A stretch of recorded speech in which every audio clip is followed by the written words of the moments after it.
So our next speaker is Carl Therrien from the University of Montreal, and he is going to tell us about his journey in semiotics and video games and assistance. Okay. Hello, everyone. It's a great pleasure for me to be here today as a new member of the CHI people because, well, I've heard about this group for a long time. I come from an academic background, basically. I'm studying the history of video games right now with Henry Lowood as my supervisor for a postdoctoral research at Stanford University. Today I'm going to talk a bit to you about my research. I'm going to talk about interfaces, interaction design, and of course you people probably know a lot more than I do on some aspects of these topics. So I hope to share today, but I also hope to learn from you guys. We're going to start with a bit of nostalgia. I need sound on this. Do we have sound? Okay, let's start the video.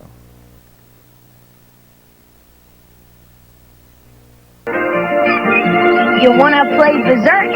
You're on. Hey, where you going? The video arcade! You can't play Berserk at home. Now you can. Atari! It's Berserk inside an electric maze, where robots shoot with electric rays. Take that, turkey! So look out, don't get trapped, or you might get zapped. Berserk is here from Atari. Can you beat that? And only for systems from Atari. Have you played Atari today? Classic Atari commercial, of course, for the release of Berserk on the home system, the VCS, of course. So, my talk is entitled The Quest for the Pleasurably Complex, the Rise of the Assistance Paradigm in Video Game Design. And from the very get-go, as we've seen, video games have been sold as something that would appeal to the whole family. This image is one of the first had released for the Magnavox Odyssey, which was one of the first home consoles. And as we can see already, the whole family is portrayed in front of the TV enjoying the new medium. When you play with your family, even a game called Slow Ride on the Atari 2600 can be a tons of fun. When you play with your family, magical things happen. You can play Super Mario Brothers even though the cartridge is not in the console. And you can play a single-player game with your brother at the same time. So truly, truly magical things happen. In 1983, Walter Day of Twin Galaxies fame, Twin Galaxies being this organization keeping track of the highest scores in arcade games, declared more and more people are discovering video games. In fact, they are everywhere, even in the dentist's offices around the United States. And who's playing them in dentist's offices? Mothers and grandmothers and uncles and aunts and cousins and everybody that you can think of seem to have played video games by now. This was in, 1982. Well, next year, tough luck, big video game crash, as many of you guys probably know.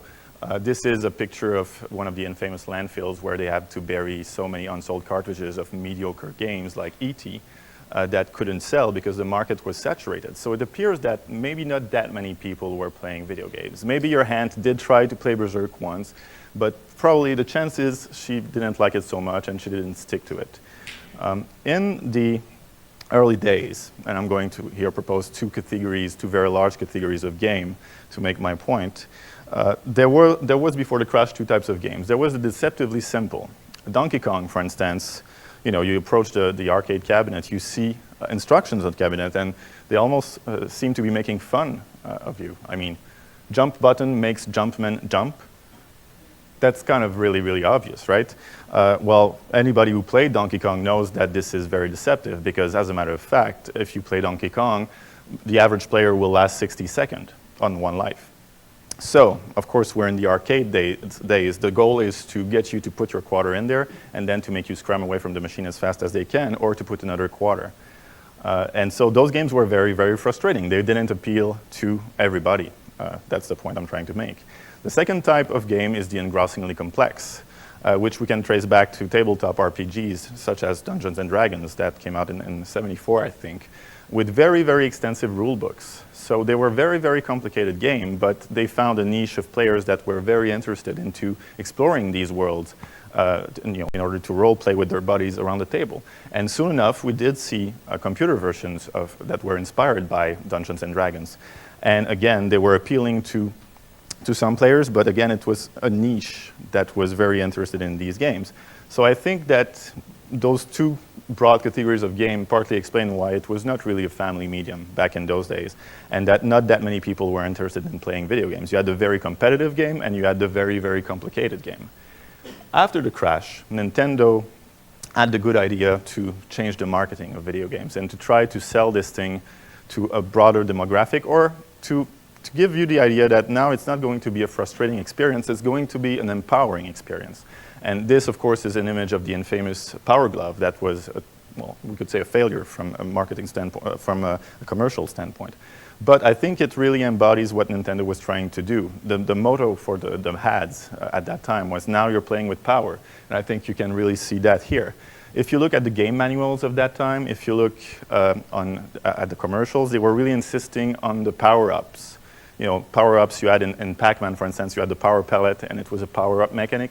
Well, now in the Nintendo games, you had that, the descriptions of the power-ups were on the manuals, were on the boxes, they were selling features. So we really wanted to empower the player.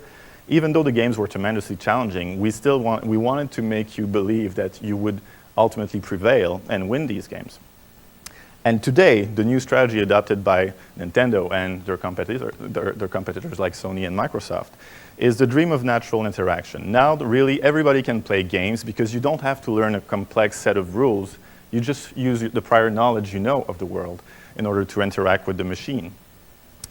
Throughout this talk, oh, yes, I love this picture. When's the last time you had this smile on your face? I mean, look at them. They look so happy. I can't remember when I was this happy playing a video game, but they certainly look perfect, like this is the perfect family. What I'm going to ask throughout this talk is, how can we reconcile the engrossing complexity that we have found before in games like computer RPGs, and this new focus on accessibility, the idea that everybody can play games, because there seems to be a concern among certain gamers that we're losing this complexity right now, and that games are dumbed down to appeal to everybody. So this is going to be the main question that I'm going to raise throughout this talk. The outline of the talk is very simple. I'm first going to talk about the quest for immediacy and its paradoxes, the quest for immediacy being this quest for a natural experience, a more lifelike experience throughout the mediated experience. And the second part of the talk is going to be about the quest for the pleasurably complex, namely the history of the assistance function in games, tutorials, help systems, save systems, design elements that seek to help you progress through the game and make the game more accessible. In a way, a lot more than the natural interaction. This is what I'm going to argue throughout this talk. Has anybody read this book? Oliver Grove's Virtual Art from Illusion to Immersion? Okay, no, we're all going to learn something today. The goal of Oliver Grove in this book, he comes from an art history background, is to trace what he calls the quest for immediacy. That is to say, the will to shut out the outside world completely and make the image absolute, or to say differently, to create a perfect illusion of the world. And he goes back a long way in time to find examples about this will. And he kind of links this, the new interfaces, virtual reality. He traces it all the way back to these chambers that we found in ruins in Roman cities. Basically, a few citizens, probably wealthy citizens, had these rooms where all the walls were painted in a way that it was, a continuous scene. So you would be surrounded by 360 degrees of illusion. Oliver Grove would say that you're virtually present in a fictional space. I'm just going through some of his examples. He's going in much detail about, panoramas and stuff like that. But another striking example is the perspective room from the Renaissance, where on top of the 360 degrees of illusion, you have most of the detail that you see here is painted, and with the technique of linear perspective. So you've got an added degree of realism. What you see is not really an open terrace. It's an illusion of a room opening onto the city next to it. It's all painted, maybe except the foyer, and with the added restriction, of course, that you have to stand in the perfect vantage point in order to see the illusion properly. With the advent of motion pictures, new devices, again, tried to marry these strategies. So you've got the 360 degrees of illusion here with the cinéorama, and you've got a movie. Basically, they filmed a balloon taking off from Le Jardin des Tuileries in Paris And then they constructed a fake balloon that could accommodate approximately, I think, 200 people. It was shown at the Universal exhibit in Paris at the turn of the 20th century. So basically, the screens were in circle, and they made you take off from Paris virtually, Oliver Gore would say, by showing the movie. And to make you land back again, they showed the movie backwards, basically. Apparently, it didn't work very well. After 3 days, authorities had to close it down because of fire hazards. And as we can imagine, 10 projectors under that wooden structure was probably producing a dangerous amount of heat. Some of you, who has heard about Sensorama here? Oh, a few people, okay. Sensorama was one of the first attempts at producing a really, really multimodal experience. So many of your senses were seized by this device. Basically, you were riding a motorcycle. You were seeing a film of a motorcycle ride in New York City. You had a stereo vision. You had motion, color, it's a film. Stereo sound, you had aromas. So when you passed through next to a pizzeria, you'd smell pizza. Or gas from the cars, et cetera, et cetera. You had wind, and you had vibrations on the motorcycle handle. But for people like me studying video games, and for people like you, oh, sorry, just to mention that Morton Ellig, the creator of this device, was called the father of virtual reality by, I think it was Howard Rangold in his book on virtual reality. But my question is, what's missing from that list to really be associated with, sorry? Interactivity, right, it's pretty obvious for us, right? It was not an interactive experience. You were on a motorcycle, but you had no control at all over the course of the experience. You just witnessed, your senses were seized by the illusions, but you didn't have any feedback. It was impossible for you to have any input, I mean.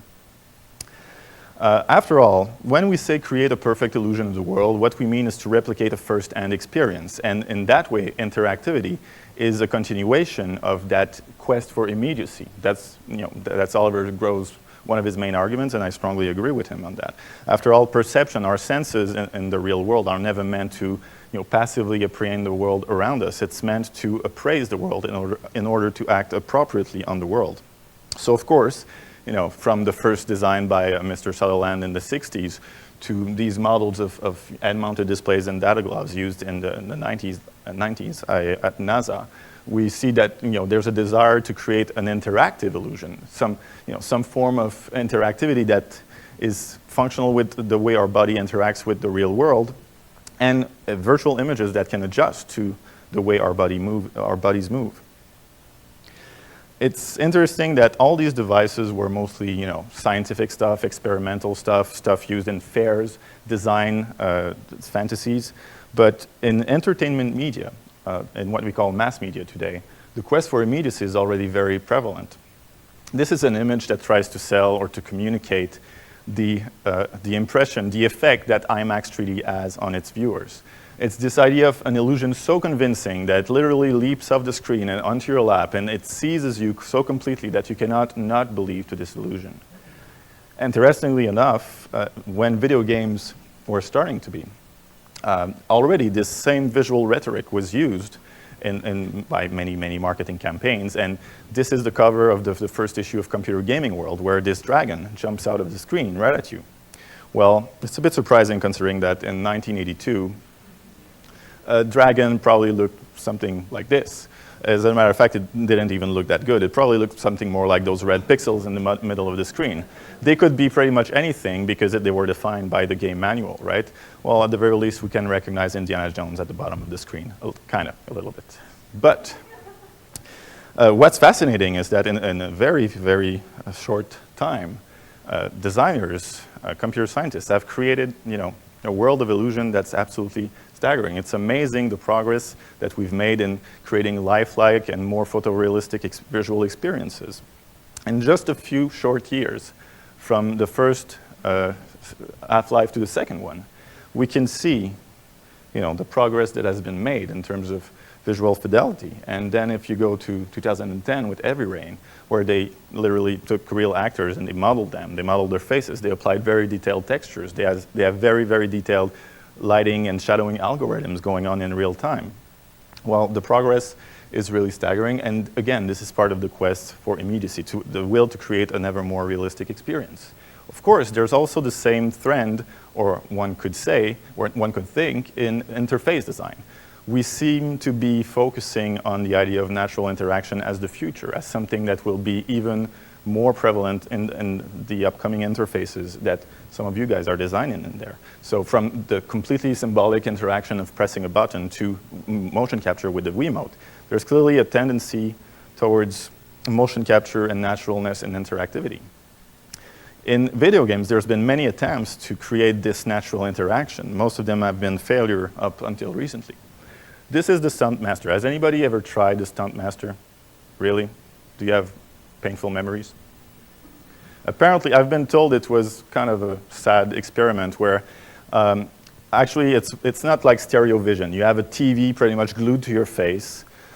You see that stick on the shoulder of the kid? It's basically, this is the motion capture device. So when you turn your head, the stick will hit a button that is left or right on the D-pad, the equivalent of left or right. And it was meant to be used with games like the Doom adaptation on Super Nintendo, which is hardly a good adaptation of the game. But basically, in these games, when you pressed left or right, the viewpoint rotated accordingly. I'm told it was not a very pleasurable experience. The VFX one was a bit better. Apparently, it had real motion capture, it had real stereo vision.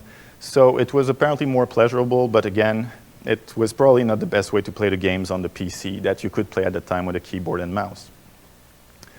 And then there's the Sega Activator. Has anybody ever played the Sega? Really? You're fascinated by these interfaces, aren't you? A collectible, right, okay. Just for the pleasure of everybody in the room, we're going to show the design document that Sega released to explain to the interactive pioneers, as they call them, how to interact with this new interface. Just let me find the video.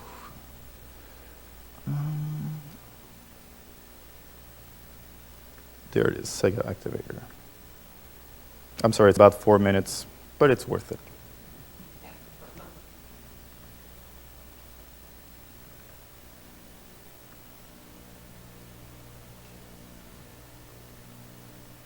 Congratulations! You have in your possession the Sega Activator, the ultimate full-body game controller. Feel free to consider yourself a pioneer on the interactive frontier.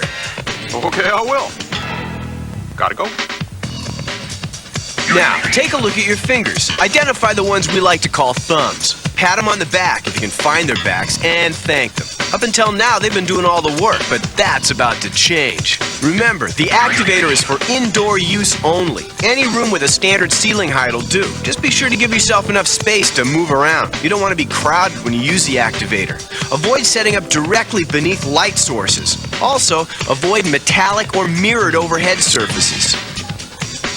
There are 7 standard panels and 1 master panel. Lay them out on the floor in an octagonal shape. Feel them easily snap into place.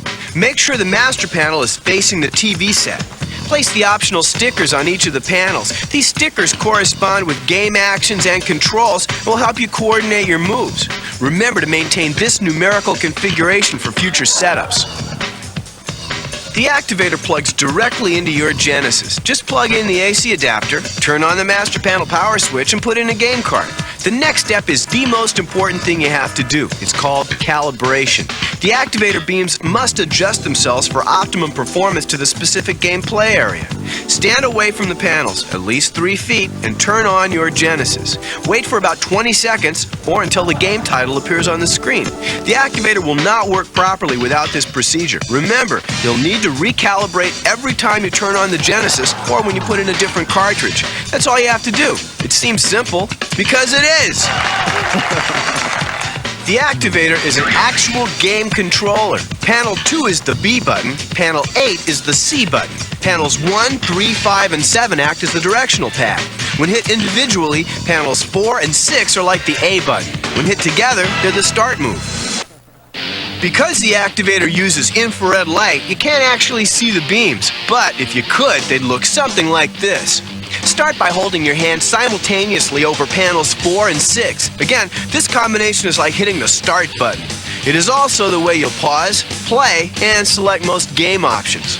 There's an upper level for arm movements and a lower level for leg movements. You are the controller. Penetrate the invisible beams to activate a move. Withdraw to clear or reactivate. With the speed of light, every punch, every kick, every move you make instantly results in an on-screen action. To break the high-level beams, keep your hands flat and parallel to the ground. Break the beams at a low level by kicking or sweeping over the appropriate panels. Like we said, this is the first time your entire body has been involved in a game, so you may have to cut it some slack. If you still have questions, consult the instruction manual or call 1-800-USA-SEGA. Try practicing with a game you already know. Streets of Rage 2 works great in the Activator. In fact, the Activator plays all of your old Genesis games, plus new titles specially activated for full-body action. Just be sure to check the game manuals for the special Activator instructions.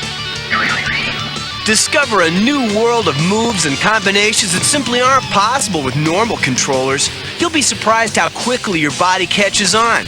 The Activator lets you be creative. Unleash that inner warrior. Better yet, unleash two inner warriors by going head-to-head with another Activator. There's never been anything like this. Jump into the action with the Activator, the next level of interactive gameplay from, what do you think? Sega! Natural interaction is complicated, it seems. Of course, it was a major failure. Have you played a lot with your Activator? Yeah, I actually did. Sorry, 1 second. Okay. Our listening audience wants to do it. Well, really quick, I was just going to say, it's really easy to make fun of that thing now because of all the technology we have, but 10 years ago, that thing was pretty awesome, and it was really inexpensive. I mean, that was a way to get VR into the hands of consumers, so it was actually kind of cool, but I didn't play games with it. I took it into schools and actually did like little demos and had the kids like stand in front of it and trigger sound effects like music and stuff and do little crazy things. So that would probably be a lot more interesting because I'm not sure playing Streets of Rage on that thing was a very pleasurable experience. A nightmare, yeah. The paradox really starts to shine here because, as you could see by comparing the two, when they compare the two players playing the game, they seem to imply that it's much more efficient to do the full gestures than using buttons and controllers. And the other player is constantly frustrated because he cannot compete with the guy making the real karate moves. Well, I don't think this is a very, very realistic assumption to make about this design. But props to Sega. They came up with stuff that are ads and mottos that are used right now in this recent trend of natural interaction, like jump into the action, you are the controller. I don't think Microsoft looked very far for their current marketing campaign for Kinect. But I want to raise the question, natural interfaces, are they really fun for everyone? Is it really more accessible? Is it really easier? Well, for one, now we have really natural interfaces that are able to capture the movements of your body a bit more realistically. And it seems that when they want to exploit this feature to its fullest, it comes with a price. Has anybody played Tony Hawk Ride here? No? I was expecting you to. You can. Too expensive. Apparently, well, it was universally criticized as being not fun because basically it's a Tony Hawk simulator. And as many reviewers pointed out, the reason you play Tony Hawk is because you're not Tony Hawk. It's rooted in fantasy. So the fun comes from the fact that you get to do in the video game stuff that you could never do as easily in life. And what's interesting about it already is that even when we take something fun, like sports, it's a gaming activity, and you translate it as is in video games, it doesn't seem to work easily because there seems to be new layers of expectations from the players that the experience is going to be easier or more accessible to perform. An interesting case is Tiger Woods' PGA Tour 010. That was probably one of the better games for Wii. And it actually made use of Wii Motion Plus, which was able to capture your movements even more realistically. So Tyler Barber, in his review, noted that the pros of the game was that accurate and instant feedback from Wii Motion Plus controls tell you how well you're performing. But on the flip side, accurate and instant feedback from the Wii Motion Plus controls tell you how horribly you're performing. So the game was highly rated, and of course, if you had a lot of dedication, you could get into it. And I guess it did had something that the natural interface was in there to play golf versus previous games. But it seems to be, not every player would be able to deal with the added layer of complexity provided by the natural controls. Another example that I really like, Nintendo released this balance board on top of the Wii motion, the Wii motion controls. So you basically, it's a pressure plate that detects the movement of your body. And it was integrated in some games like Punch-Out Wii, so you can duck and dodge by using the pressure plate.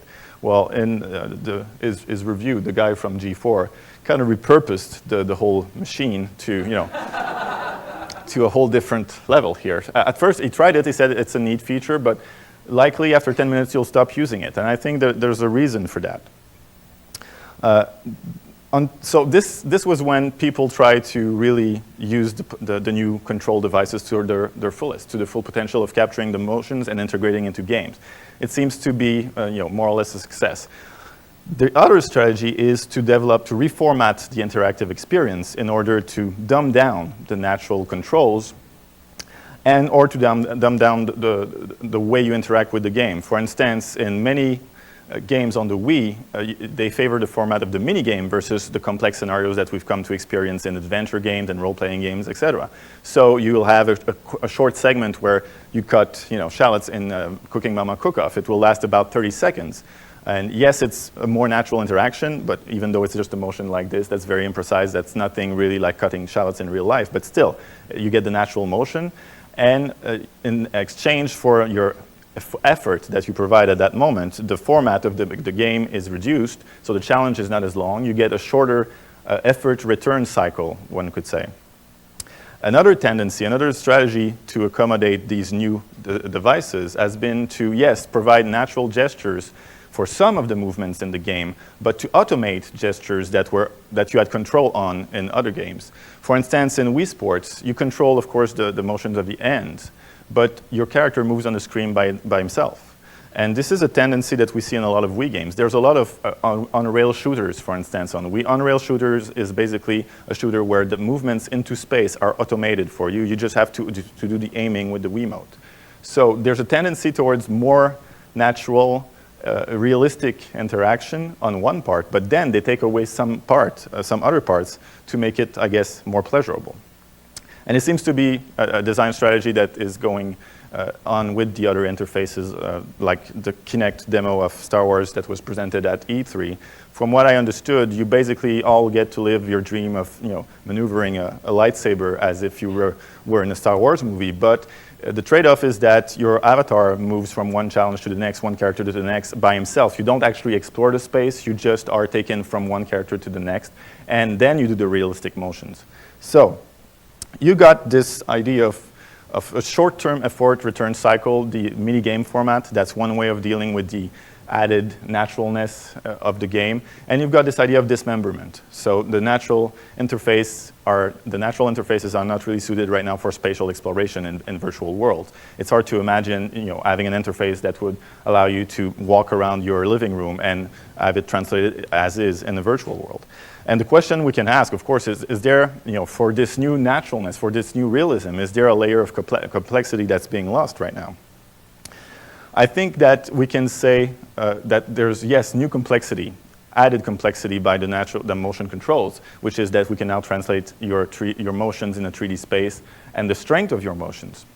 But we're losing two components that made for a lot of the fun of video games in many genres to this point, which is the length of the experience, the fact that the challenges are orchestrated over a longer period of time. In an adventure game, in a role-playing game, you had challenges, puzzles that would last a longer time. You were involved in the game for a longer time. And we're losing exploration in many of those games, and exploration, many would argue, is one of the major pleasures of video game playing. In many genres, it's about conquest of space, exploration of space. So here's the paradoxes, really, of the natural interfaces. Yes, we have added naturalness, added realism, but it comes often at the price of segmentation and dismemberment. So a new format to accommodate this added effort that you provide into the game. And we sell these interfaces with the idea of user-friendliness, of accessibility. But we seem to be forgetting the fact that this is actually an added layer of complexity that we bring into the game. It's not true that it's more easier to interact than by pressing a button. Pressing a button is very simple to learn. Having the whole range of possibilities of hand motions to interact with the game is actually a very complex thing to manage. And this is bringing me to my the second part of my talk, because natural interfaces have to rely on what I call the assistance paradigm. And this is mostly tutorials, save systems, help systems, an awful lot. So even though natural interaction is supposed to be more accessible, actually we're seeing a lot of tutorials that are teaching you how to learn, teaching you how to interact naturally, which is a big paradox in itself. You're supposed to learn how you already know how to interact with these games. I'm going to show a bit the evolution of this assistance paradigm here from the early days to the recent tendencies in game design to help the players progress through the game with tutoring elements, help systems, save systems, to make sure that you don't get thrown out of the game and to make sure that you're not frustrated by investing too much time and effort into the game. And it's interesting to see that most of these elements that I'm studying right now have been around since the very early days of video games. Like I said, when you approach the Donkey Kong cabinet, you already have a tutorial, basically, but it's on the cabinet. It's showing on the cabinet. It's not on the screen. That seeks to teach you exactly how to interact with the game. When new layers of complexity were integrated by video games, for example, let's say in Zaxxon, they had an altitude system for the ship in a fake 3D world. Well, you could see that there's printed instructions, but there's also there's a lot of information redundancy with visual graphics teaching you how to maneuver the altitude system, and the demo mode of the game, that the non-interactive demo mode that plays when nobody's playing, was really highlighting this altitude feature too, and showing that you could crash very easily if you didn't pay attention to your altitude. When games became even more narratively complex, we start to see walkthroughs, or very simple walkthroughs in games, where they teach you exactly each step of the way what's going to happen in the game, the whole sequence of events, if you want. But still, computer RPGs were too complicated for these formats. This is 2 pages of, I think, over 30-page manual for Fantasy, a game released by SSI in 1985. So in an RPG, you get all these different objects. They all have different stats. Your character has very specific stats and attributes of strength, of agility, and these attributes interact with the objects. You can only use certain objects when you have this ability. When you have this ability, this object becomes more powerful, etc., etc. How to present this information, how to render this complexity more accessible, was something that game designers had to address very, very early, and this is still something that they're trying to address right now. Atari in 1985 and even before introduced in-game tutorials. So as you were playing the game would pause and teach you exactly what you needed to know at that very moment. So for instance, in Gauntlet, which is an arcade version of an RPG, if you would, it's trying to incorporate all that complexity in an arcade format. The first few levels, you will see these messages appear on screen when you encounter a new element. So you would face new enemies, they teach you about the new enemies, and even a crazy robotic voice read the instructions that were displayed on the screen. So it was one way to kind of address the complexity of these games. Another tutoring strategy is the int. It's basically the same thing as a tutorial, but I guess it makes it sound more cooperative. You find them in manuals, you find them on arcade cabinets, they're printed directly, it's like hints. You should do this, you should do that. So it's like the game designer is trying to show that he wants to help you progress in the game. And nowadays, ints are all over the place. They're mostly in loading screens, of course, in most major game. But interestingly enough, the development of this strategy that we see the most these days is instant ints or reminders throughout the game. So when you face a new enemy, for instance, in Batman, you will get a hint right away on how to defeat that enemy. We don't even want you to die once before being able to progress into the game. And so they tell you to use the quick batarang. So they even remind you that the quick batarang is linked to the L1 button. So this is very different from what they used to do at the beginning. In the beginning of the arcade industry, they really didn't care so much about you losing your life for a reason. Of course, this was the marketing model at the time. This was the commercial model at the time. But nowadays, once you bought the game, there's not that profit incentive anymore, so they want to help you progress through the game as as easily as possible. In fact, in Crysis 2, these ints just come in the form of a reminder. So you learned earlier in the game that the Q key activates a certain mode for your suit. And when you're about to fall from high ground, they remind you that the Q key is used for that mode specifically, so that you don't die when you'll fall from high ground. And again, this is throughout the game, so I guess it comes from playtesting, right? They had play sessions with players to make sure that to find the choke points of the game, and they then integrated these elements to make sure that you would progress through the game. But what I want to stress out here is that it's not only the overt address in tutoring the player that's important. It's the fact that they designed the worlds themselves to be adjusted to your learning abilities and to your ability to integrate new information and to perform in new ways. So in Gauntlet, all the early levels are tutorial levels because they integrate the information in a progressive manner that's easier for you to learn. Another interesting assistance system is the spatial narrative guidance systems. When we added the complexity of vast worlds in video games and more complex narrative scenarios, for example, in Defender, not only you shoot at stuff, you have to rescue human beings that can get abducted by saucers. Well, as soon as this complexity was integrated in video games, we see the appearance of the radar system on top of the screen, where you could see the position of enemies and the position of humans. This has been something that's very prevalent in video game design and in a variety of genres. In the adventure game and the RPGs, you get automap systems that show you where you've been already. In recent games, like Grand Theft Auto, you get these arrows that show you exactly what's important in the virtual environment. And of course, the radar, the GPS system, call it what you will, that tells you which part of the space is relevant and which part of the space you could trigger an important narrative development. It's interesting to note as video game graphics become more realistic, game designers have developed more and more strategies to make the images more easy to read. So we see more realistic graphics, but we see these design elements appearing to help you read the images more easily. I really like the strategy adopted by Volition and in Red Faction Gorilla, where you have the GPS at the bottom of the screen, and when you have a clear destination, they superpose arrows directly on the environment to help guide you through the environment.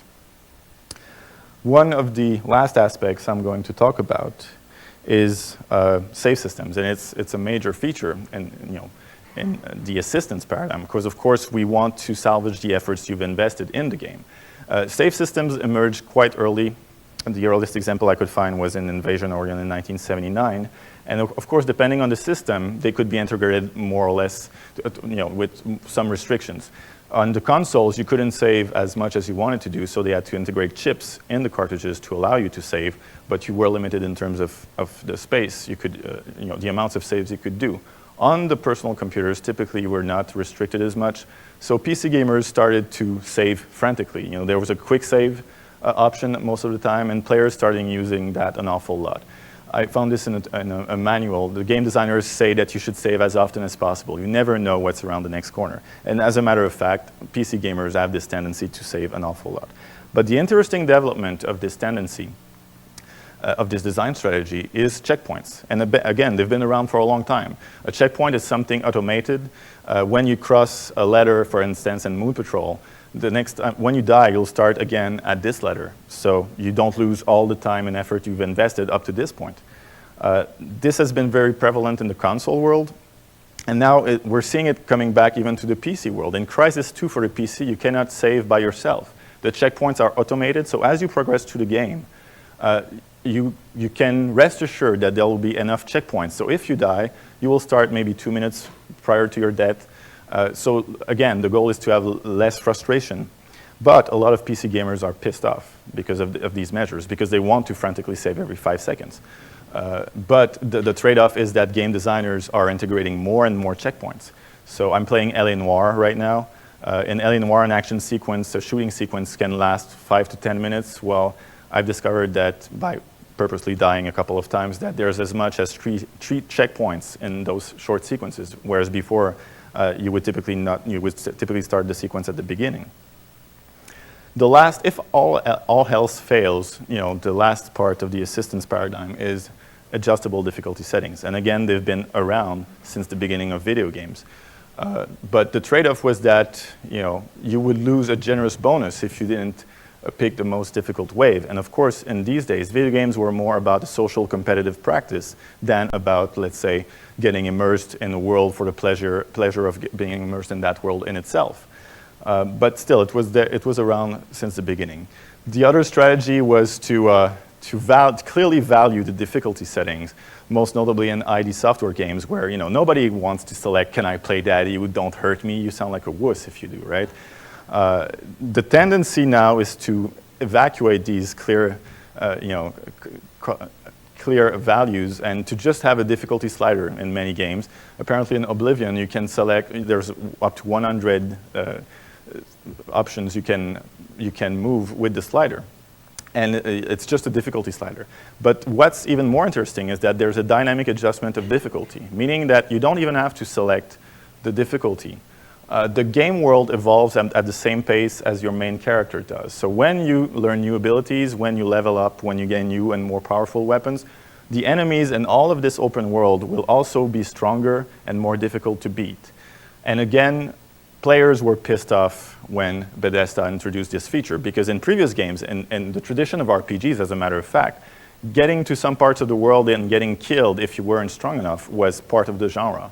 And now they're trying to accommodate, I guess, more casual players and everybody. They don't want to create frustration. So now the world evolves at the same pace as you do, meaning that you're less likely to encounter frustration and you're less likely to getting killed. So, in conclusion, the Pleasurably complex. I think that it's clear that the game designers have created, as they integrate new layers of complexity into games, they have created also these design features to help us appreciate this complexity and keeping it gratifying, keeping it fun. So the accumulation of rules has been, tamed with tutorials and hint systems that is provided live throughout the experience, depending on your performance on the game. The lengthy engagement proposed by these games is counterbalanced by the save systems and the checkpoints, and the exploration-based pleasure is aided. It's guided with these systems that I've showcased tonight. All of this shows that, yes, video games strive to create a more realistic experience. Game designers want to integrate new layers of complexity in the games, but as they do, they also have to create a new layer of mediation to help us get into these experiences in a gratifying manner. Thank you very much.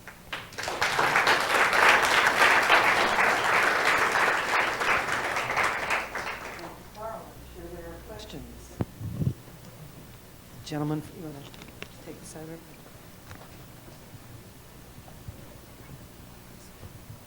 Hi, Eric from France, it's the same.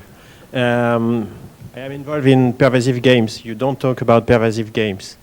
It's a new way to interact with your environment, and you also to have pleasure, complexity, and so on. It's an emerging part of the field, but for sure, it would be something very relevant to study in this perspective, of course. And then again, I'm guessing that to make it appealing to a wider audience, they would have to create, and I know that there are pervasive games, where you use your phone actually, and they help you, they guide you through the environment with a spatial narrative guidance systems, like I've shown. So it's augmented reality. So yeah, it's pervasive because it's using the same environment, but at the same time we provide new systems to help you. So it's not the real world anymore. It's a ludic world because you introduce new elements to help players move about. And just the fact that there's a restrictive rule system in these games, it's still a way to idealize the experience. But yes, it would be very interesting to talk about these experiments in the course of this project. Hi, my name is Bill. I was wondering if you've ever seen, if you have examples of where these assistive systems have been brought from the games that they started into real-world scenarios. What do you mean exactly by real-world scenarios? For example, most of the navigation HUDs and stuff that you see in games are sort of mirrors of real-world things that pre-exist to the game. Have you seen anything that was innovated in a game and then has now made the bridge to real-life usage in terms of? Or you mean that hasn't been used in real life before making? That's right. Yeah. Okay. Are you aware of anything like that? I Thank you. must admit that no, I'm not very familiar with, of course the Army has developed these radar systems and such. So the inspiration is clearly there, and especially since people creating games in the 60s and 70s were highly inspired by science fiction, military science fiction, and real experiments in military settings. So I'm guessing the inspiration is clear. But there is clearly, I think, the way, I didn't talk a lot about these things, but the way, let's say that in the ever more realistic 3D worlds that we have today, the way they underline certain elements, you have a visual cue or you have a flashing cue, I think these are codes that are very specific to video games. I cannot think of anything else, anywhere else that we've seen these codes emerging, and this is where the genius of the designers come out, basically, because they have to create something, they have to address a new complexity with new codes, basically, that they create from the get-go. Hi. In your talk about the interaction interfaces, the novel interfaces, I'm surprised you didn't comment on music peripherals and rhythm games, because especially when you talk about the guitars and drum kits that are in use on things like Rock Band, it's something you clearly couldn't do with an analog controller in anything like the same facility, and it does give you a sense of you are really a much better drummer, guitarist, singer, whatever else than you really are. You kind of have superpowers through the use of the interface. For sure, yeah, it's an interesting trend because it's been a hugely popular trend in interface design, for sure. It goes back to something I was talking about in terms of the format. A pop song is a 5-minute format. It's ideal, I guess, for a more physical investment in the experience. And also, something I didn't address at all today is the fact that the basic pleasure of video games is what Stephen Poole has called augmentation of input. So yes, you can play Guitar Hero at hard, and it might be closer to playing guitar and the complexity of playing guitar. But when you're playing on just an easy or medium setting, one note that you're producing with your plastic guitar equals 3 accords in the game world. So there's always an augmentation of input. And this is true for the rhythm games. This is true for most games. And I think that's why simulations like Tony Hawk Ride don't work all that well, because they try to go against one of the core principles of video games, is that you've got this augmentation of input. That's a big factor into the pleasure of video games, and the fact that they're gratifying in itself is that your efforts are multiplied. So maybe possibly related, how do you feel and what are your thoughts on people who are pulling a lot of these game mechanics out of the video realm and applying them to sort of behavior change programs in real life? So augmented reality games and stuff like that. Do you have a clear example of what you mean exactly?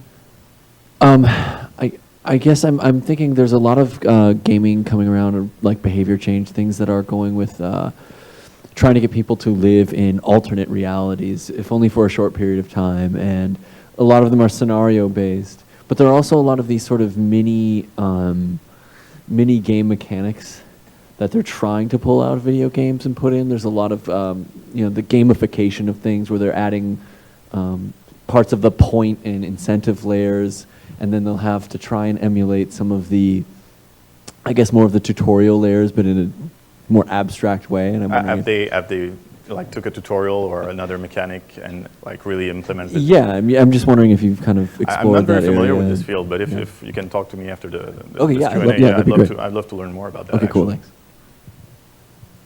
Hi, I actually had a good example. I had a good example of your question there about the transfer of game content or game things into real life. There was, it's a popular picture you might see of a number of soldiers, maybe in Iraq, Afghanistan, something like that. They're kneeling behind a truck, and most of them all have their traditional gear. Looks like they're posed for action. But there's one guy holding an Xbox 360 controller.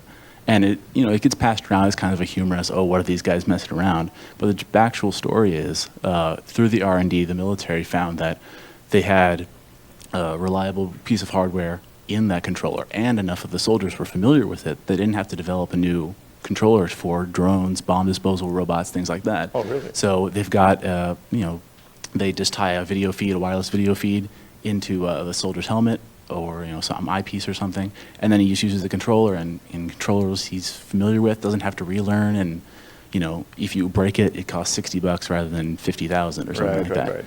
Right. So- On these video feeds, do they have like hints and reminders like to kill Saddam, you should blah blah blah, you know? Press X to, Press X to bring destroy democracy. enemy. Yeah, I don't know, but yeah, it's just It's interesting. I didn't hear that story. That's very interesting, actually. Great, let's thanks Carl. Thank you very much.